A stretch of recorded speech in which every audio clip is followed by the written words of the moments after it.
मित्रों, आज हम लोग चर्चा करने जा रहे हैं कि परीक्षा की तैयारी कैसे करें। क्या क्या ऐसी बातें हैं जिनको हम ध्यान रखें जिससे हमारा सफल होना निश्चित रहेगा। मैं कुछ बिंदु हैं जिसको मैं बताना चाहूँगा। एक तो है, पहला मैं उसको लूँगा, पहला बिंदु लूँगा समय प्रबंधन। आपका टाइम मैनेजमेंट सही हो और हार्ड वर्क हो। स्ट्रेस को मेंटेन कैसे करें, साथ ही साथ हम उसको ग्रुप डिस्कशन कैसे करें, और सबसे जो इम्पोर्टेंट है कि आप एग्ज़ाम के टाइम अपना माइंडसेट कैसे रखे हैं, या एग्ज़ाम हॉल में आपका दिमाग कैसे है, किस तरह से उसको रखें। ये सारी चीज़ें आपको सफलता के ये बिंदु हैं जिनको आपको ध्यान रखने होंगे। पहली बात मैं चर्चा करूँगा आपका टाइम मैनेजमेंट का। आपको यदि कंपटीशन एग्ज़ाम की तैयारी कर रहे हैं, या कोई क्लास में हैं, या आपको स्कूल लेवल के स्टूडेंट हैं या कॉलेज लेवल के स्टूडेंट हैं, तो उस हिसाब से आपको टाइम मैनेजमेंट भी करना पड़ेगा। आपको ध्यान रखना पड़ेगा कि इस एग्ज़ाम के लिए मेरे को पर डे कितना समय देना पड़ेगा, एक दिन में मुझको कितना समय तैयारी में लगाना होगा। इन सारी चीज़ों को आपको सोचना है। और साथ ही मैं ये बताना चाहूँगा कि आपका कोर्स कितना है। कोर्स आपका, मान के चलो यदि आपका कुल मिला करके 10 चैप्टर है और आपके पास समय केवल 6 महीने हैं, तो क्या करें। तो उस 10 चैप्टर को हमको 1 महीने हम रिवीजन के लिए रख लें, और मान के चलो 10 चैप्टर है और हमारे पास 5 महीने हैं, तो सीधी सी बात है, उसको डिवाइड करना पड़ेगा। 10 चैप्टर 10/5, तो इस तरह से 1 महीने में आपका 2 चैप्टर आता है। अब मान के चलो आपके पास 5 सब्जेक्ट है, तो इस तरह से 1 महीने में कितना आ जाएगा, 5 दूनी 10 आपके चैप्टर आ जाएंगे। समझ रहे ना।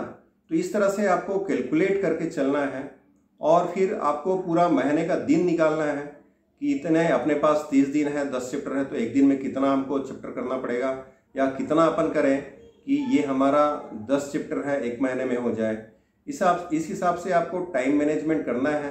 साथ ही साथ आपको बाकायदा आपका जो सिलेबस है उसका आपका एक वहाँ पर रिटर्न में होना चाहिए, और जहाँ पर आपका स्टडी रूम है या जहाँ आपका स्टडी टेबल है उसके सामने आपका चिपका हुआ होना चाहिए, ताकि जब भी आप स्टडी करने के लिए बैठ रहे हैं तो आपके सामने हो और आपको पता चले कि हम ये चैप्टर को हमने कंप्लीट कर लिया है।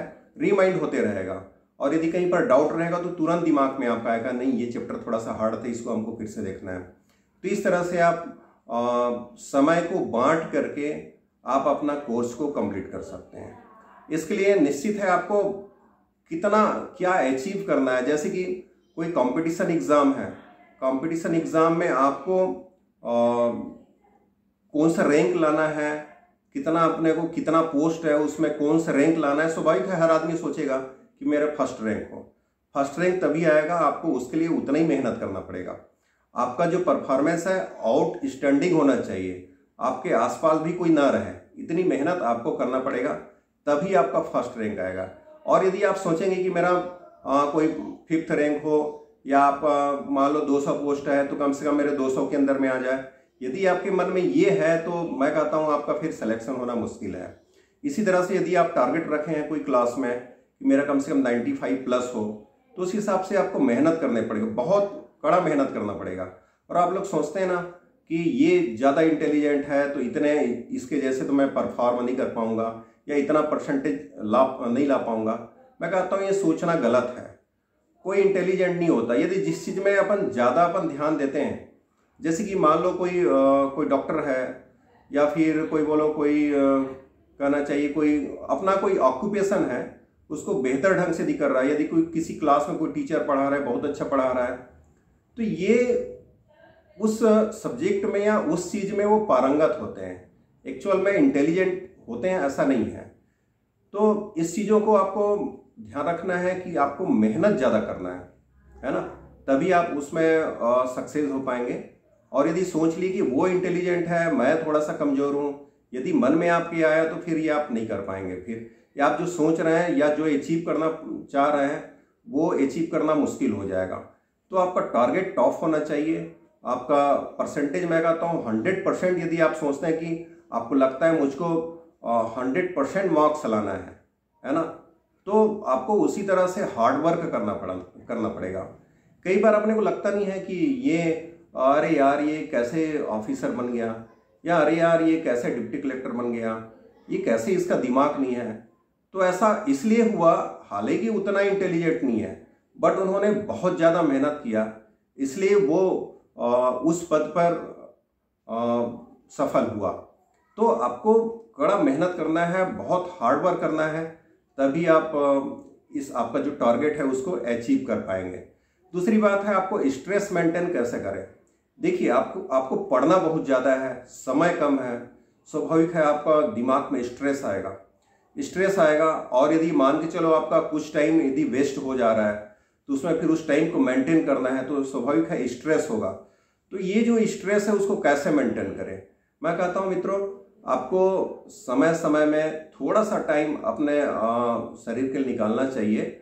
और स्ट्रेस मेंटेन करने के लिए मैं कहता हूँ कम से कम आप 10 मिनट योगा करें, 10 मिनट मेडिटेशन करें, और थोड़ा सा फिजिकल एक्टिविटी हो। कम से कम मैं कहता हूँ 30 से 40 मिनट आप फिजिकल एक्टिविटी, योगा, मेडिटेशन, इसके लिए आपको निकालना जरूरी है। तभी आपका स्ट्रेस जो है वो थोड़ा सा कम हो पाएगा। और मैं एक बात बोलना चाहूँगा कि जो भी आप स्टडी किए हैं, उस स्टडी का अपने मित्रों के साथ जरूर चर्चा कीजिए। होता यह है, यदि कोई चीज़ हमको याद है या कोई हमको जानकारी है, उसको यदि हम किसी दूसरे को बताते हैं, तो ये जो बात है या वो जो बात हम बताते हैं वो काफ़ी लंबे समय तक हमको याद रहता है। इसलिए ग्रुप डिस्कशन जरूरी है। और यदि कोई डाउट है तो हम सीधा टीचर या हमारे जो टीच करने वाले हैं उनसे पूछने के बजाय पहले अपने दोस्तों से एक बार पूछ लिए। दोस्त यदि बताते हैं तो ज़्यादा उसको डीपली बता सकते हैं और बिना हेजिटेशन के हम उसको पूछ पाते हैं। इसलिए पहले अपन दोस्तों के साथ उसका डिस्कशन कर लें। क्या है, जो बताने वाला है उसका भी वो रिवीजन हो जाएगा, और जो सुनने वाला है स्वाभाविक उसका डाउट क्लियर हो जाएगा। इसलिए ग्रुप डिस्कशन बहुत मस्ट है। तो ग्रुप डिस्कशन होना बहुत जरूरी है। और एक चीज मैं बताऊंगा, एक आपका है मोटिवेशन के बारे में मैं और चर्चा करूंगा। चूंकि वीडियो लंबा हो जाएगा इसलिए मैं उसके बारे में मैं थोड़ा सा बाद में चर्चा करता हूं। लेकिन आपको मोटिवेट होते रहना भी बहुत जरूरी है। एक चीज है, और यदि आप पूरी तैयारी हो गई, आप परीक्षा का टाइम आ गया, तो स्वाभाविक है उस टाइम आपको हेल्दी रहना बहुत जरूरी है, बहुत फिट रहना जरूरी है। मेंटली आपको प्रिपेयर होना है उस एग्ज़ाम के लिए, किसी तरह का स्ट्रेस नहीं रखना है।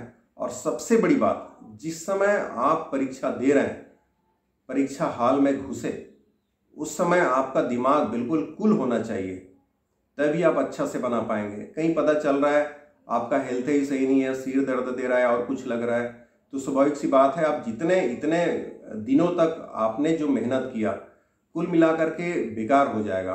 आप वो जो 3 घंटे या 2 घंटे में जो परीक्षा दे रहे हैं, उस टाइम में आपका दिमाग बहुत अच्छा होना जरूरी है, तभी आप क्या बोलते हैं आपका परफॉर्मेंस अच्छा होगा। तो मित्रों मैं चाहता हूं कि और बहुत सारी बात बताना चाह रहा था, चूंकि वीडियो लंबा हो जाएगा, इसलिए उन बातों को मैं फिर से नेक्स्ट वाला वीडियो में मैं आपको बताऊंगा। मैं चाहता हूं मित्रों, आप अभी भविष्य के लिए अभी मेहनत कीजिए। अभी आप 1 साल कड़ाई से मेहनत करते हैं, हार्ड वर्क करते हैं, तो लाइफ टाइम आपका एकदम जो लाइफ है एकदम स्मूथ जाएगा, या आराम से काटेंगे। या इसका उल्टा बोल दें, यदि आप 1 साल आप एकदम आराम करते हैं, मेहनत नहीं करते हैं, तो आपका जो आगे का लाइफ जो गुजरने वाला है वो स्मूथ नहीं रहेगा। तो सीधी सी बात है, हम आपके पास जो अपॉर्चुनिटी है उसको जाने ना दें, और बहुत तरीका से मेहनत कीजिए, हार्ड वर्क कीजिए, समय का सही सदुपयोग कीजिए, और निश्चित रूप से इससे आपको सफलता मिलेगी। और मेरी शुभकामनाएं हैं कि आप ज़्यादा से ज़्यादा नंबर लाएं और आप कंपटीशन में टॉप रैंक पर लाएं। ये मेरी शुभकामनाएं। धन्यवाद मित्रों।